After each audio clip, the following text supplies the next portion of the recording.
service from a company and they charge us sales tax is not revenue that the company can recognize, and it's not cash that they get to keep, right? They just basically pass it on to the government.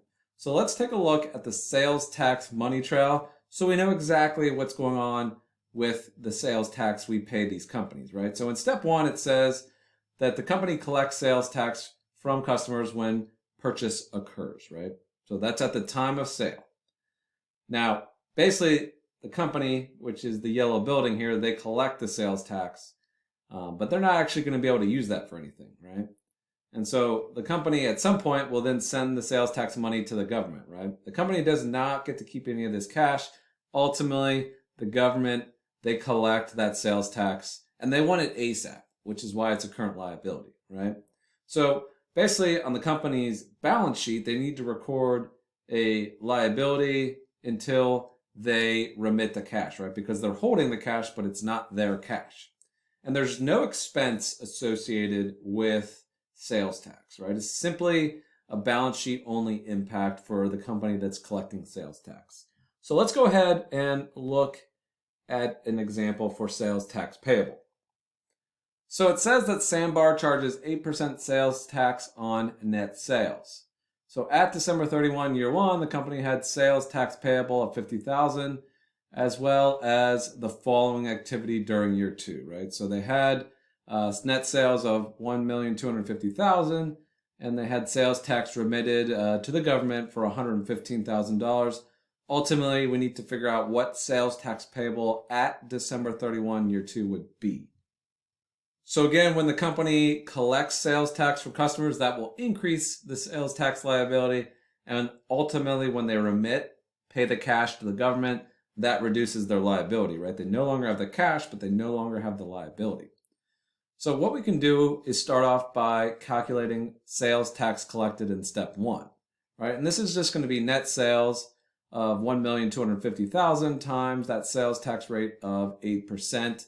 That tells us sales tax collected is $100,000, right? So we know during year 2 they collected sales tax of $100,000, which means at some point their liability increased by that amount, right?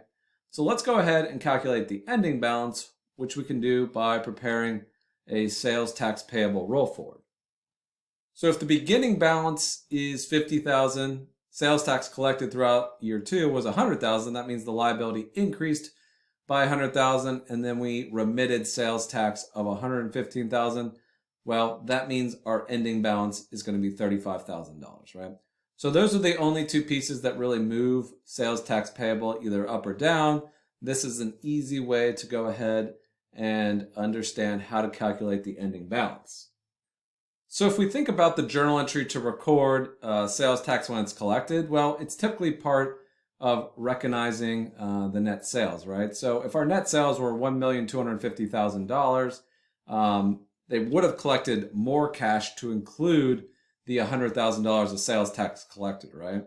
So what we would have is a debit to cash for $1,350,000, but then on the credit side, well, we would have net sales recognized, which is a credit to revenue for $1,250,000, and then we would also credit sales tax payable for $100,000, right? That establishes that cash is a liability.